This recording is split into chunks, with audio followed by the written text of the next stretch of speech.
The stars belonged to the Crithian Empire. For 10,000 years, their rule stretched across 70 star systems and 200 worlds. Every species that discovered faster-than-light travel eventually met the Empire's ships. Every species eventually bowed.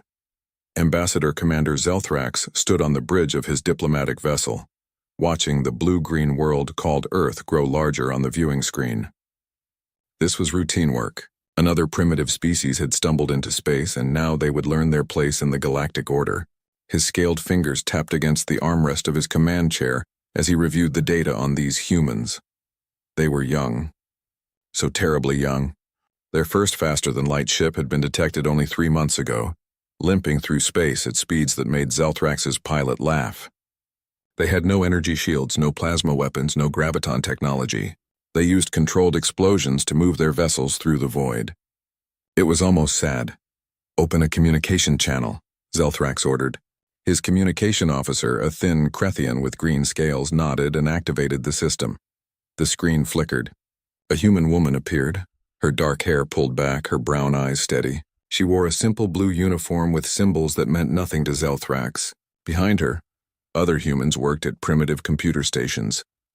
"I am Ambassador Commander Zelthrax of the Crithian Empire," he said in the trade language that most species learned quickly. "You will be provided translation software. I bring terms of vassalage from Emperor Krathzul. Blessed be his name." The woman's face remained calm. "I am Secretary General Maria Santos of the United Earth Government. We appreciate contact with galactic civilization.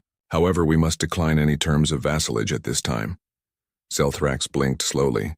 In his 300 years of service, only 2 species had refused immediately. Both had been reduced to scattered colonies within a week. "You do not understand. This is not a negotiation. The Empire brings order to the galaxy. You will accept our protection, pay the required tribute, and follow Imperial law, or you will be taught compliance." Santos smiled, but there was no warmth in it. "We understand perfectly, Ambassador Commander. We are simply requesting more time to consider. Shall we say 1 week?" Zelthrax felt his scales ripple with irritation. "You have 1 planetary rotation to accept. After that, a demonstration fleet will arrive to show you the cost of defiance." He closed the channel without waiting for a response. Across the galaxy, the Galactic Council watched the exchange with mild interest. The council chamber floated in neutral space, a massive station where representatives from 40 species gathered to observe the Empire's expansion. They had no power to stop it, but they kept records. They bore witness. Ambassador Yeath of the Zelthani Consortium, a species that resembled tall gray birds, tilted her head. Another refusal.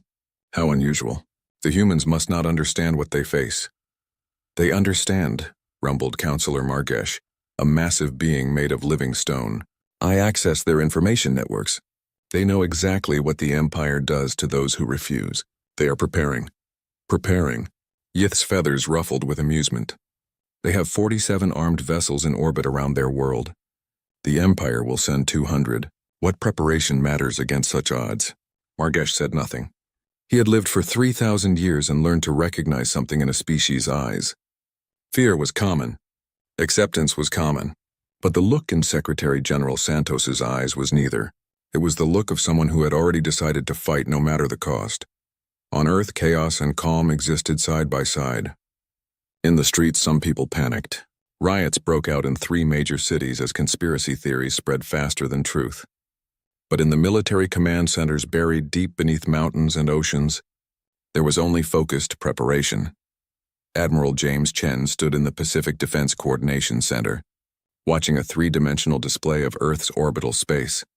Red dots marked the incoming Crethian demonstration fleet.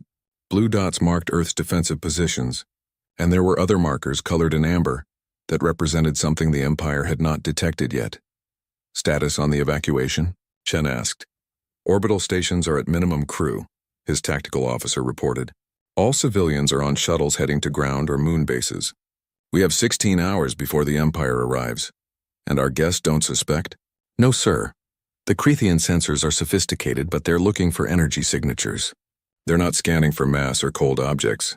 Chen allowed himself a small smile. Humanity had learned many things in its violent history. One lesson echoed through every war, every conflict, every struggle for survival.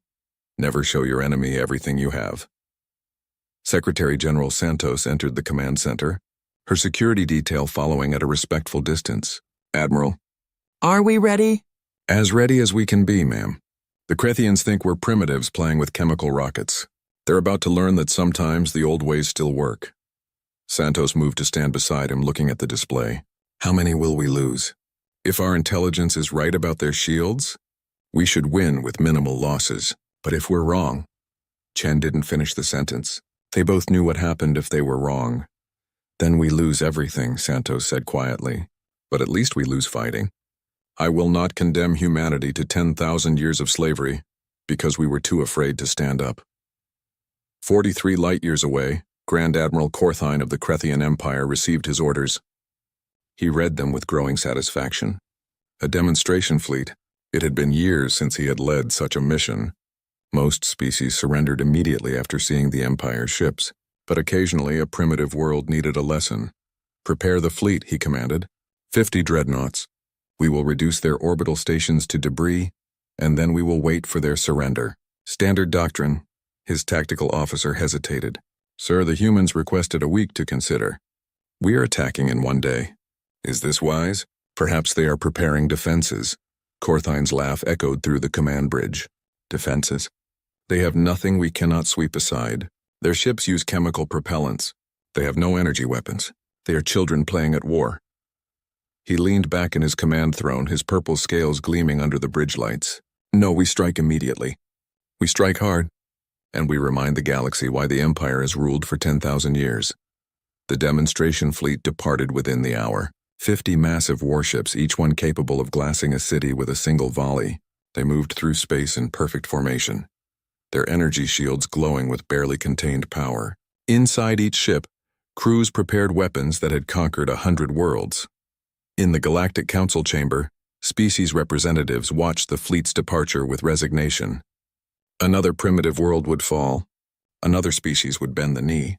The Empire's expansion was inevitable as gravity, as certain as the heat death of the universe.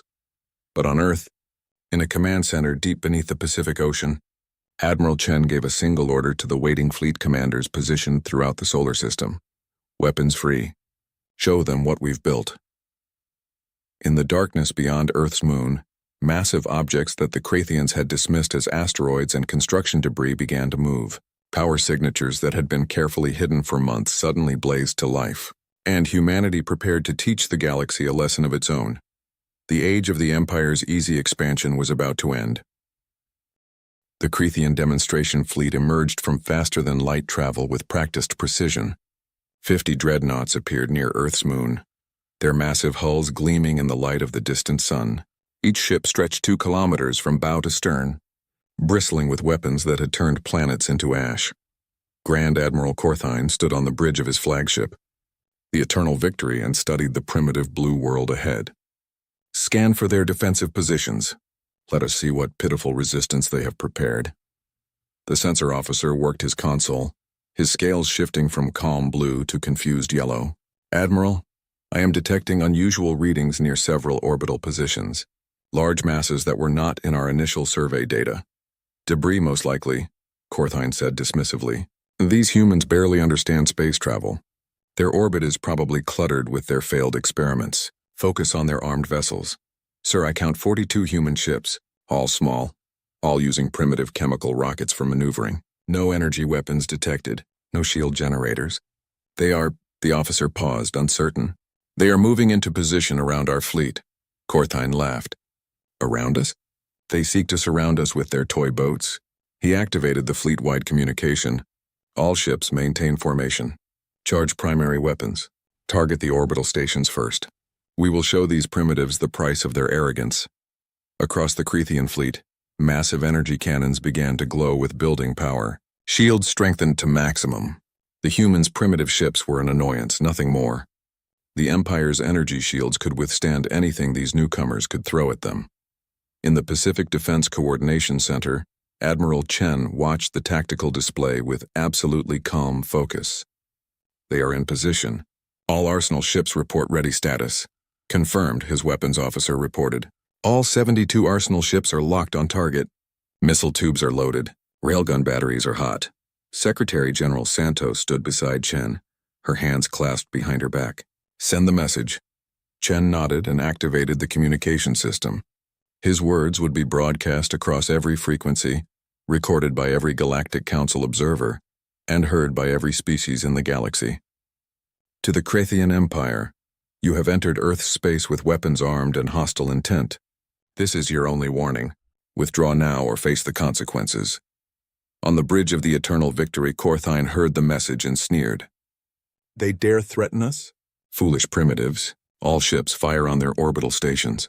Let us turn their homes to vapor. Sir, the sensor officer shouted. The large masses are moving. They are activating power systems. Admiral, those are not debris, they are ships. The objects that the Krathians had dismissed as asteroids and construction waste suddenly revealed their true nature. Massive vessels, each one 3 kilometers long and shaped like elongated rectangles with minimal curves powered up all at once. They had been floating cold and dark, disguised among Earth's orbital infrastructure. Now they moved with surprising speed for their size, rotating to bring their weapon-covered hulls to bear. These were the Arsenal ships. Humanity had built them in secret over 5 years, constructing them in the darkness of space using materials mined from the asteroid belt. They were not beautiful. They were not elegant. They were 72 floating weapons platforms, each one carrying enough firepower to devastate a continent. Fire, Admiral Chen said quietly. The Arsenal ships opened fire all at once, thousands of missiles launched from their countless tubes, streaking through space on pillars of flame. Behind the missiles came streams of tungsten penetrator rods, accelerated by electromagnetic railguns to a significant fraction of light speed. The human ships coordinated their fire with terrifying precision, targeting the Krathian fleet from multiple angles simultaneously. Korthine watched the display with growing disbelief as thousands of missiles appeared on his sensors. Activate point defense. All ships, maximum shields. The Krathian fleet responded with trained efficiency. Energy beams lanced out, destroying hundreds of incoming missiles. Their shields glowed bright purple as the first wave of railgun rounds struck them. The shields held easily, dispersing the kinetic energy. The primitive weapons could not penetrate Empire technology. Then the nuclear warheads detonated. The Krathian shields were designed to deflect and absorb energy weapons. Plasma, lasers, particle beams, all of these the shields handled easily. But nuclear weapons did not work like energy weapons. They released their power as heat, light, radiation, and most importantly, a physical shockwave of vaporized material expanding at tremendous speed. The first 100 nuclear detonations struck the Krathian fleet almost simultaneously. Each warhead was small by human standards, only 50 kilotons, but each one exploded right against a shield that was not designed to handle that kind of physical force. The shields flickered. They held for a moment, trying to disperse energy that came at them as matter, as pressure, as raw kinetic force. Some shields collapsed entirely. Others held but drained massive amounts of power from the ship's reactors, and the humans were not done. Behind the nuclear-tipped missiles came another wave and another. Conventional high-explosive warheads hammered at weakened shields. Railgun rounds punched through gaps in the defensive screens. The Arsenal ships fired continuously, their missile tubes reloading automatically, their railguns never stopping. On the Eternal Victory's bridge, alarms screamed. Shield at 40%, the defensive officer shouted. Multiple hull breaches on decks 7 through 12. Fire in the port weapons bay. Korthine gripped his command throne, his scales flashing from confident purple to panicked orange. All ships, return fire. Target those massive vessels. Destroy them. The Krathian fleet finally brought its own weapons to bear. Massive energy beams lanced across space, striking the Arsenal ships with enough power to boil oceans. But the Arsenal ships were not protected by energy shields. Instead, they wore thick armor plating, layers of ceramic and metal and reactive materials designed to ablaze and disperse incoming energy. The energy beams carved glowing wounds into the Arsenal ships' hulls. 3 ships took critical damage, their reactors going critical and exploding in brilliant flashes. But the others kept firing, their missile tubes spitting death, their railguns hammering the Krathian shields without mercy. A Krathian dreadnought exploded as a railgun round punched through its weakened shield and struck its reactor core. Another ship lost power, as electromagnetic pulses from nuclear detonations fried its systems. A third broke apart under sustained missile fire, its hull unable to withstand the continuous conventional explosions. "We are losing ships," Korthein's tactical officer reported, his voice high with panic. 20 vessels destroyed, 30 more with critical damage. "Admiral, their weapons bypass our shields." "Impossible," Korthein roared. "Nothing bypasses Empire shields. Recalibrate defensive systems. Adapt to their weapons!" But there was no time to adapt. The Arsenal ships had been designed for one purpose: to kill enemy vessels as quickly and efficiently as possible. They carried no diplomats, no scientists, no explorers. They were weapons pure and simple, built by a species that had spent thousands of years perfecting the art of war. Another wave of missiles struck the fleet. More nuclear detonations bloomed like deadly flowers against the shields. More ships died, more Krathians evacuated in escape pods, fleeing into space as their mighty dreadnoughts tore themselves apart. In the Galactic Council chamber, every species representative watched in absolute silence. The display showed the battle in real time, transmitted by automated sensors that recorded everything. They watched the Krathian Empire's finest ships die by the dozens. They watched weapons that no one had seen before tear through shields that had been thought invincible. Ambassador Yith's feathers were completely flat against her body in a sign of shock. "This is not possible. The Krathians have the most advanced shields in the galaxy." "Had," Counselor Margish corrected quietly. "They had the most advanced shields against energy weapons. But these humans use crude chemical explosives. Physical force. The shields cannot handle it. But chemical weapons are primitive. They are inefficient. "They are efficient enough," Margish said, watching another Krathian ship explode. "The humans have taught us something today. Sometimes the old ways are effective precisely because everyone has forgotten how to defend against them." On the Eternal Victory, Korthein finally made the hardest decision of his career. "All ships retreat. Jump to hyperspace immediately." Of the 50 ships that had arrived to deliver a demonstration of the Empire's power, only 3 managed to escape.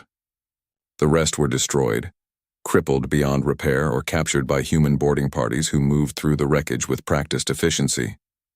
Admiral Chen watched the Krathian ships flee and allowed himself a moment of relief. Ceasefire.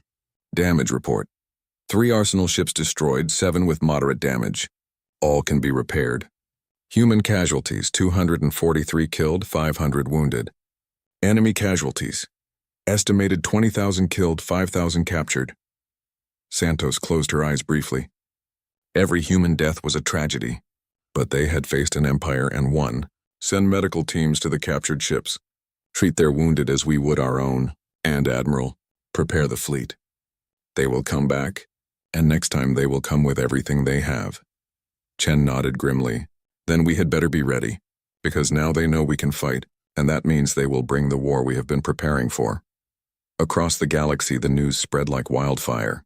The Krathian Empire, invincible for 10,000 years, had been defeated by a species that had only just discovered faster-than-light travel.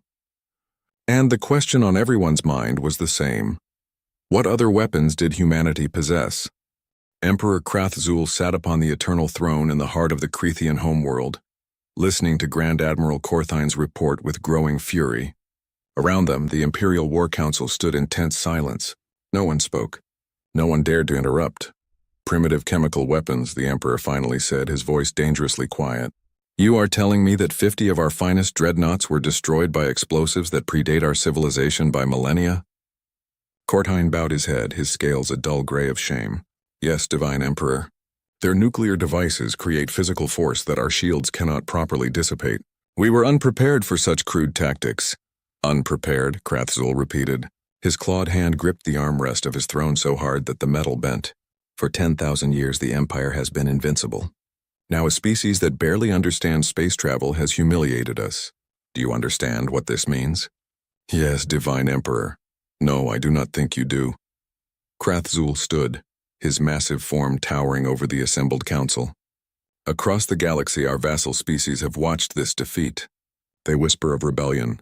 They question our strength. If we do not respond with overwhelming force, the Empire will fracture. We will lose everything our ancestors built." Fleet Admiral Zephyros, an older Krathian with wisdom earned through 100 campaigns, stepped forward. "Divine Emperor, perhaps we should recalibrate our approach.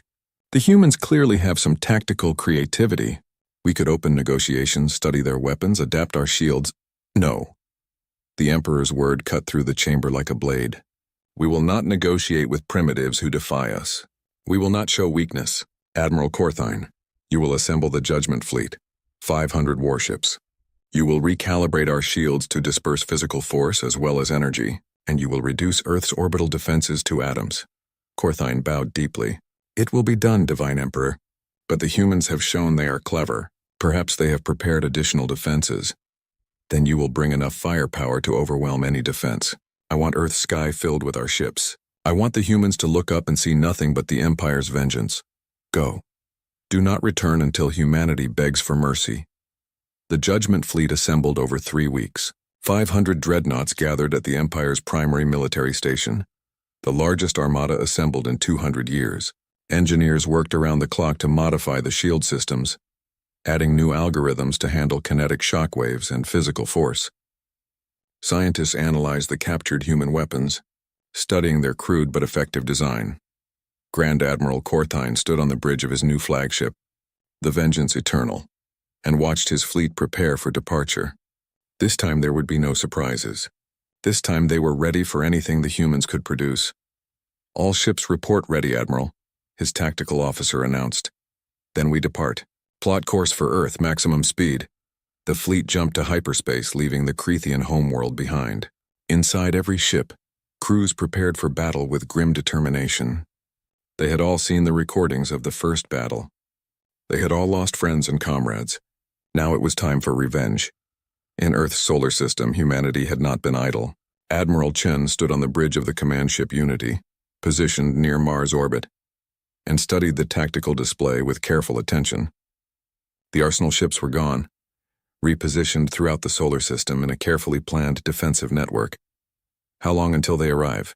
Chen asked. His navigation officer checked her instruments. Based on their speed, approximately 6 hours. They are not trying to hide their approach. Good, they are angry. Angry opponents make mistakes. Chen activated the fleet-wide communication. All ships, this is Admiral Chen. The Empire is coming with overwhelming force. They think numbers will win this battle. They are wrong. Remember your training. Remember your positions. And remember why we fight. We fight so Earth stays free.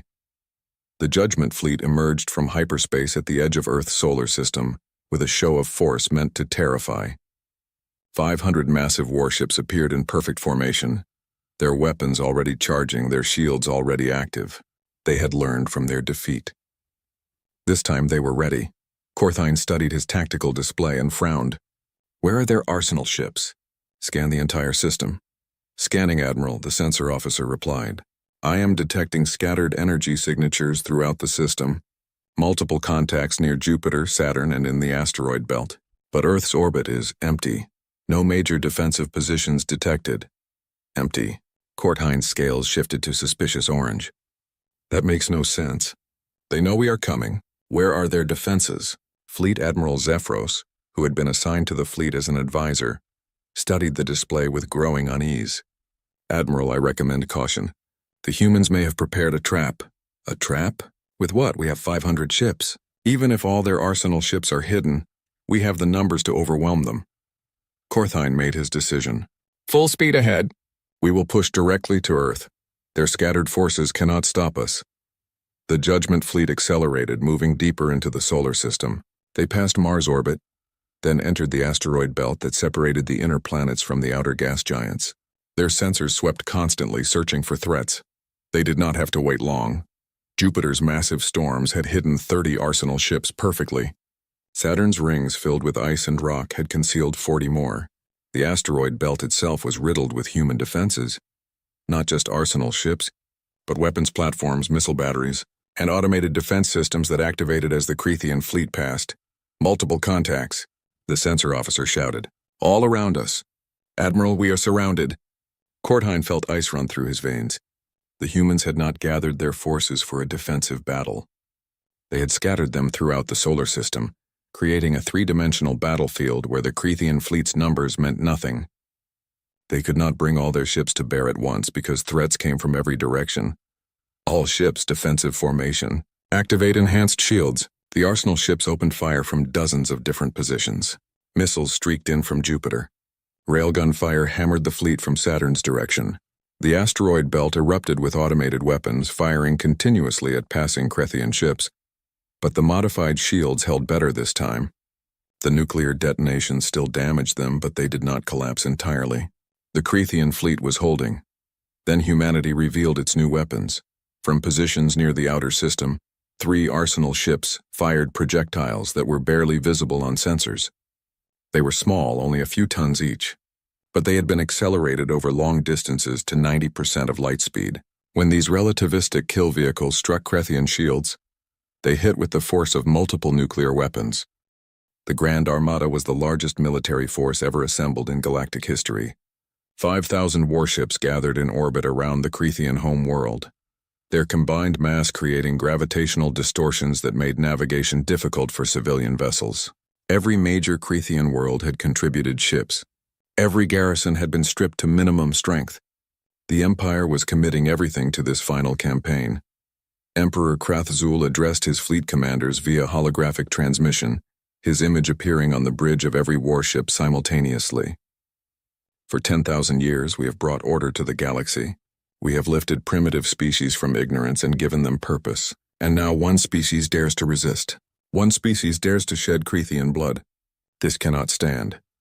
The assembled admirals listened in silence, their scales reflecting their determination. They had all lost friends in the previous battles. They all understood what was at stake.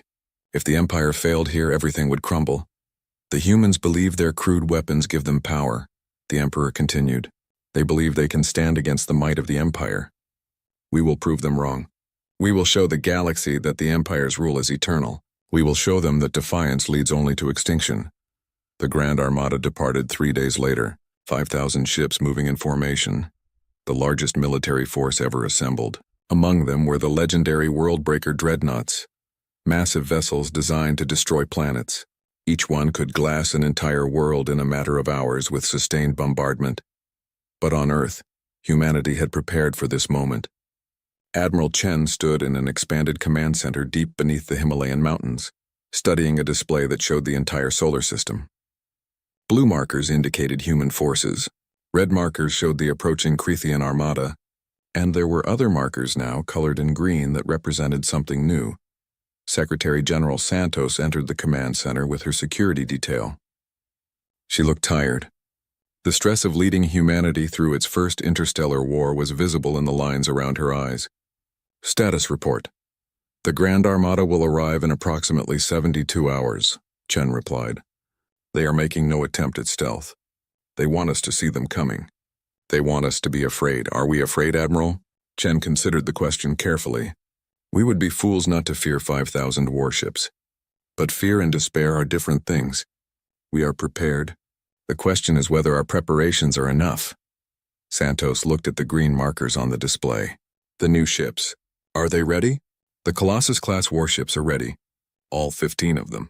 We have also completed production on 200 new arsenal ships and 300 carrier vessels, plus our drone swarms and automated defense systems. We have more than we did before. And will it be enough against 5,000? Chen met her eyes directly. I do not know. But we are about to find out.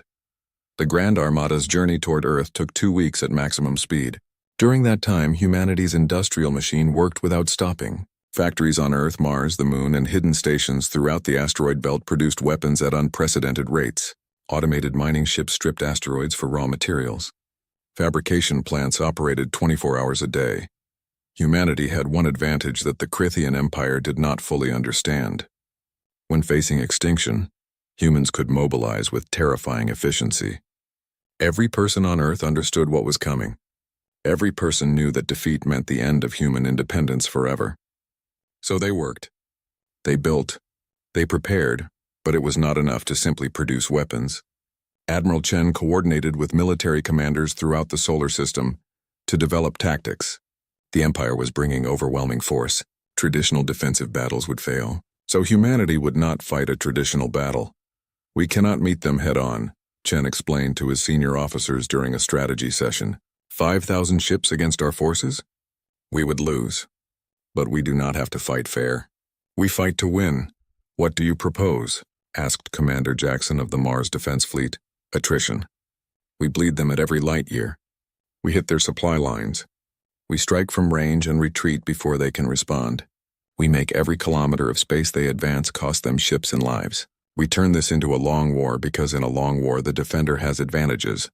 It was a strategy humanity knew well. Guerrilla warfare, hit-and-run tactics, fighting from defensible positions. These were techniques humans had used for thousands of years in wars against each other. Now they would use them against an empire. The Grand Armada entered Earth's solar system near Pluto's orbit. Admiral Korthine, commanding from his flagship Absolute Dominion, studied the tactical display with satisfaction. No ambushes this time. No hidden forces. They have finally realized they cannot hide from our sensors. Fleet Admiral Zephyros, still serving as advisor, was less certain. They let us see them, Admiral. Look at the positioning.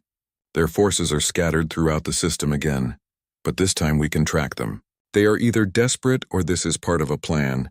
It does not matter. We have 5,000 ships. Even if they have doubled their forces, we outnumber them 10 to 1. We will advance slowly, methodically, and crush any resistance. Korthine gave his orders. All ships advance in formation. Battle groups maintain mutual support range. I want overlapping defensive coverage. If they attack, we will destroy them with concentrated fire. The Grand Armada moved deeper into the solar system.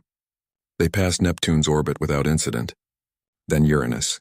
Each light hour of advance took time as the massive fleet moved in careful formation. Then the attacks began. They were not large attacks. Small groups of human ships, mostly the new carrier vessels, would approach at range and launch swarms of autonomous drones. These drones were cheap, expendable, and armed with simple explosive warheads. They would rush the Crethean fleet in waves of hundreds, forcing point defense systems to engage continuously. Most drones were destroyed before reaching their targets. But some got through. A drone would strike a shield, detonating its warhead. The shield would hold. Then another drone would hit the same spot, and another. Eventually, the shield would weaken enough for a drone to penetrate and strike the hull. No single attack destroyed a ship. But the constant pressure was exhausting. Point defense systems overheated. Shield generators required increased power. Crews went on constant alert, and slowly, steadily, ships began to take damage. We have lost 3 ships to drone swarms, the tactical officer reported on the 3rd day of advance. Another 15 have significant damage. The attacks are constant, Admiral. We cannot rest. Korthine slammed his fist against his command console. Then we destroy their carrier ships. All vessels break formation, hunt down those carriers and eliminate them. Admiral, no! Zephyros protested. That is what they want. If we break formation, we are wasting time and resources defending against insects. All attack groups pursue and destroy enemy carriers. The rest of the fleet will continue advancing. 200 Crethean warships broke from the main fleet to hunt the human carriers. It was exactly what Admiral Chen had been waiting for. The moment the Crethean ships separated from the main fleet, arsenal ships hidden behind Jupiter opened fire with relativistic kill vehicles. The projectiles, accelerated to 90% light speed over weeks of constant acceleration, struck the isolated Crethean forces with devastating effect. 20 ships were destroyed before the others could even respond. The Crethean attack groups tried to retreat back to the main fleet, but human forces harried them every kilometer of the way. Missile strikes, railgun barrages, more drone swarms.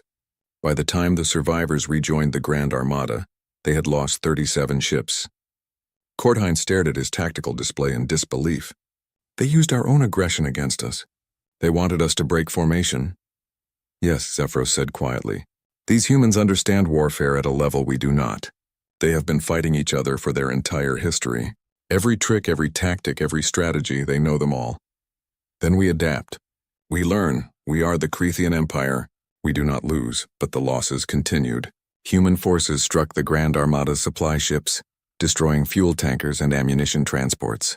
They mined the space lanes with automated weapons platforms that attacked passing vessels. They used hit-and-run tactics, never staying to fight a prolonged battle, always retreating before the Cretheans could respond with overwhelming force. The Grand Armada continued its advance, but it was bleeding. 5,000 ships became 4,800, then 4,600, then 4,400. Each loss was small. Each attack was minor. But together they added up. And Earth had not even deployed its main defensive fleet yet. On worlds throughout the Empire, Governors began to receive disturbing news. Vassal species were refusing orders. Protests erupted on 36 planets. 2 species declared independence and sealed their borders. The Empire's iron grip was weakening as word spread that even the Grand Armada was suffering losses against the humans. Emperor Krath-Azul watched reports of the advancing campaign with growing frustration. Why is this taking so long? We should have reached Earth by now. Divine Emperor, his intelligence advisor reported carefully, the humans are using delaying tactics. They do not seek to stop our advance, only to slow it and cause maximum casualties. Admiral Korthine reports he needs more time to reach Earth with sufficient forces to guarantee victory. Time. Every day we delay, our vassals grow bolder in their defiance. Every day the Empire looks weaker. The Emperor made his decision. Send word to Admiral Korthine. He will advance at maximum speed regardless of casualties. We will crush Earth quickly and restore order to the galaxy. The order reached Admiral Korthine 3 days later. He read it with dread and determination. Prepare for maximum speed advance.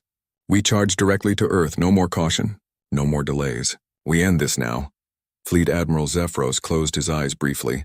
Admiral, if we abandon caution, the casualties will be severe. Then we accept severe casualties. The Emperor has commanded. We obey. The Grand Armada accelerated, rushing toward Earth at maximum speed. Human forces intensified their attacks, striking constantly at the advancing fleet. More ships died, more crews evacuated into space, but the Armada kept moving forward. Finally, after 2 months of constant fighting, the Grand Armada reached the outer edge of Earth's defensive perimeter with 4,000 surviving ships. They had lost 1,000 vessels just getting here, but they had arrived. Admiral Korthine studied Earth on his display. The blue-green world that had caused the Empire such pain was finally within reach. Prepare for final assault. All ships move to attack positions. His sensor officer suddenly gasped.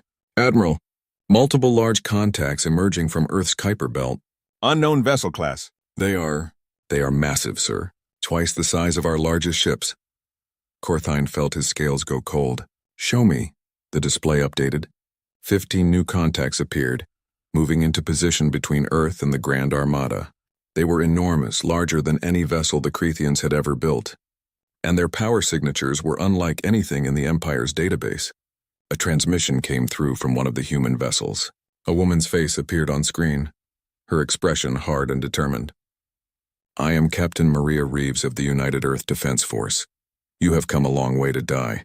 These are our Colossus-class warships. You wanted to see what vessels we possess. Now you will learn. The Colossus-class ships powered up their weapons, and Admiral Korthine realized with absolute horror that Earth had been holding back. Everything they had faced so far was just the opening act. The real battle was about to begin. The Colossus-class warships were humanity's ultimate weapon. Each one was 6 kilometers long and 2 kilometers wide, built in secret shipyards hidden in the Kuiper belt over 15 years. They represented everything humanity had learned about warfare, engineering, and survival. They were not ships built for exploration or trade. They were built for one purpose: to defend Earth against impossible odds. Admiral Korthine stared at the massive vessels on his display. What kind of power signatures are those? Our sensors cannot properly classify their weapon systems. They appear to be using multiple unknown technologies, his science officer reported, his scales rippling with confusion. I am detecting what might be antimatter containment systems, graviton generators, and something that is bending space-time around itself.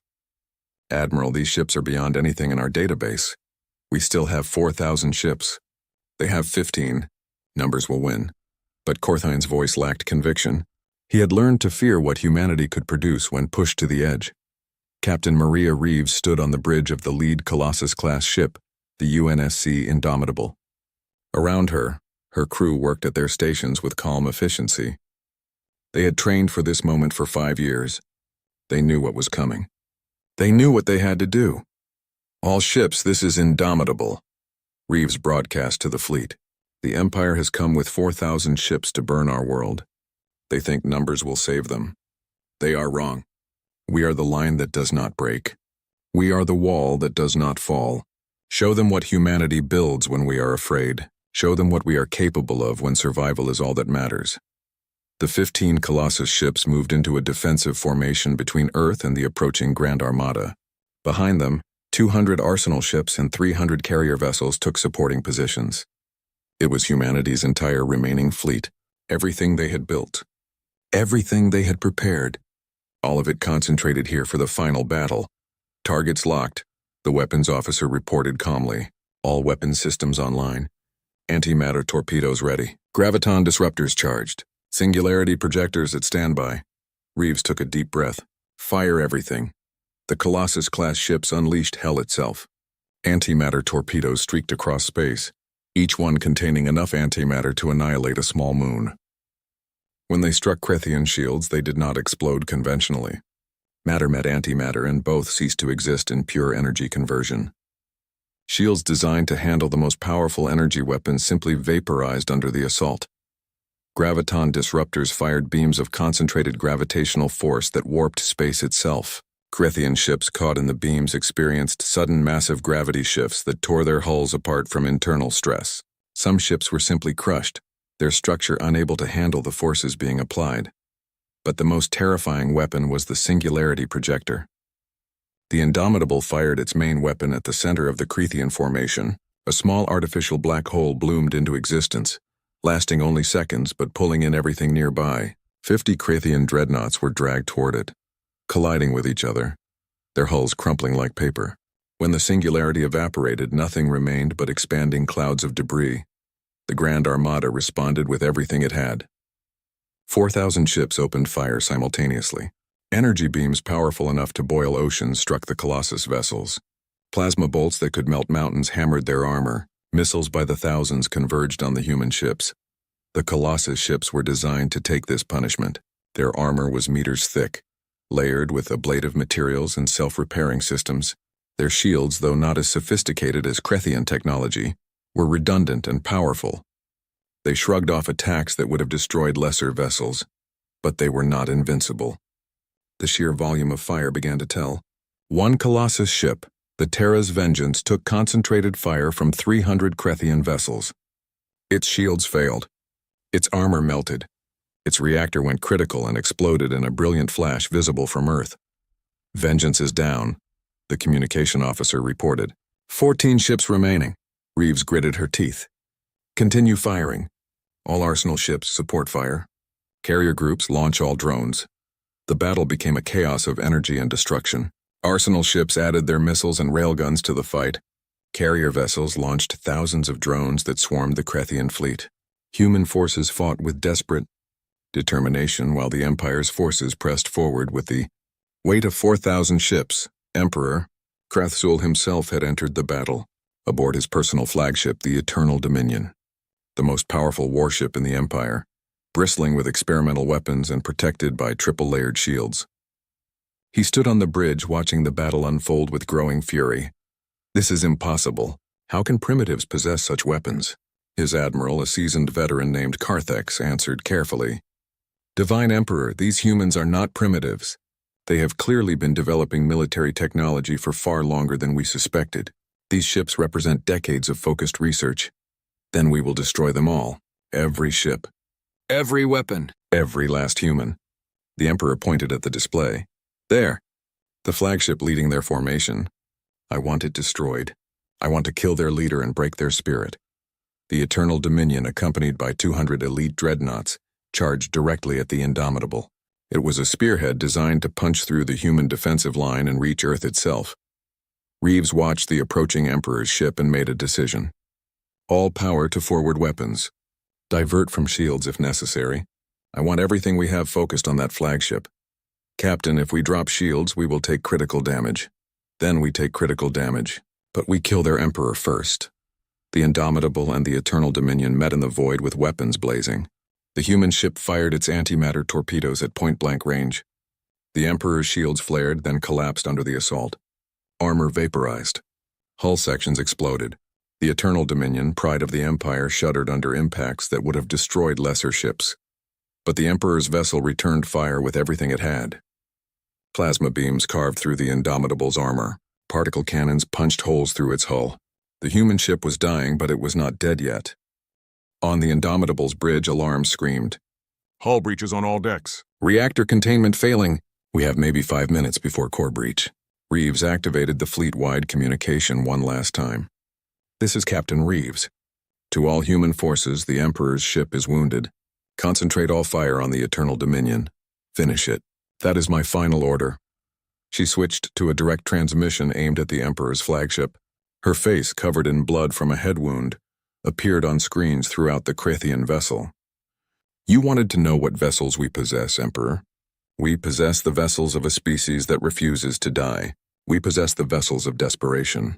We possess the vessels that will drag you into hell with us."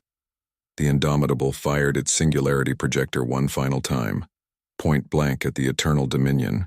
The artificial black hole appeared directly against the Krithian flagship's hull. For 3 seconds it existed, pulling in everything nearby. The Eternal Dominion was torn apart, crushed, and consumed. Emperor Krathzul died without even time to scream. The Indomitable followed moments later, its reactor going critical. The explosion was visible from Earth, a new star briefly appearing in the sky. The death of the Emperor sent shockwaves through the Grand Armada. Some ships continued fighting. Others hesitated. Still others began to retreat. The perfect formation fractured as individual commanders made their own decisions. Admiral Chen, watching from the command center, saw the moment and seized it. "All forces, general assault. Press the attack now while they are in disarray." The remaining Colossus ships, battered but still fighting, advanced. Arsenal ships launched fresh volleys of missiles. Carrier vessels deployed their remaining drones. And from positions throughout the solar system, human forces that had been held in reserve now joined the battle.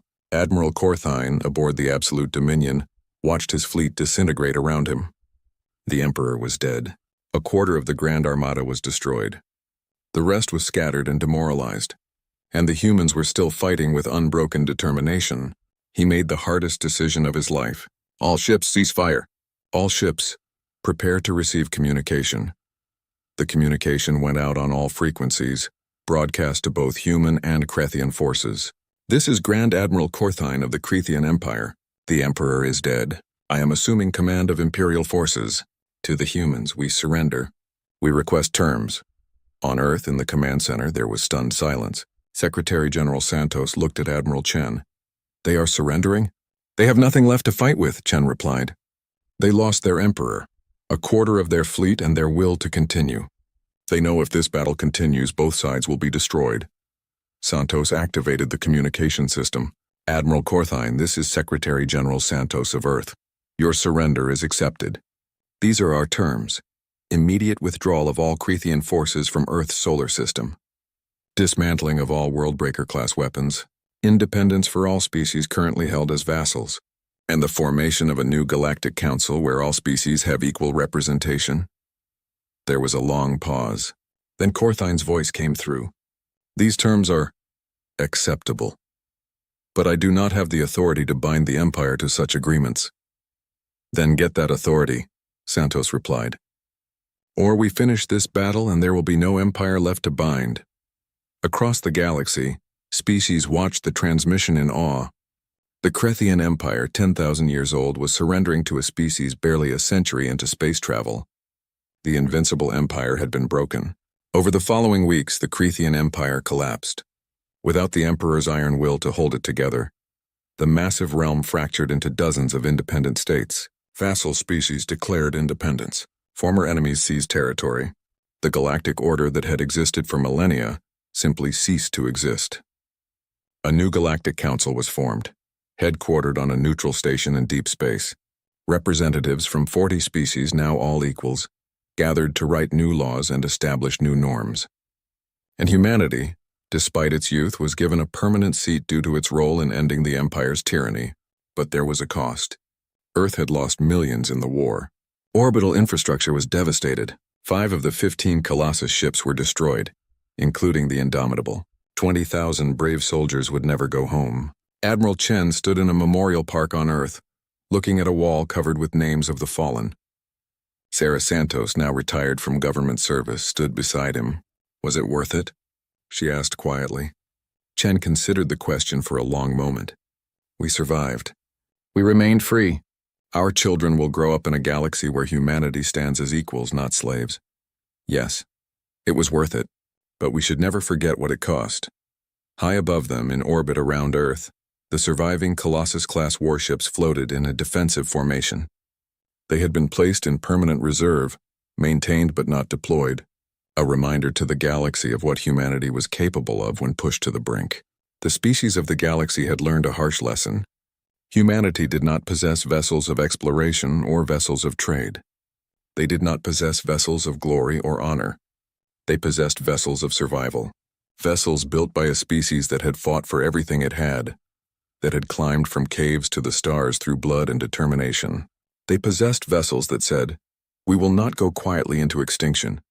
We will not bow. We will not surrender. And if you try to destroy us, we will drag you down with us." The galaxy had frozen in fear. The galaxy had gasped in awe, and now the galaxy understood.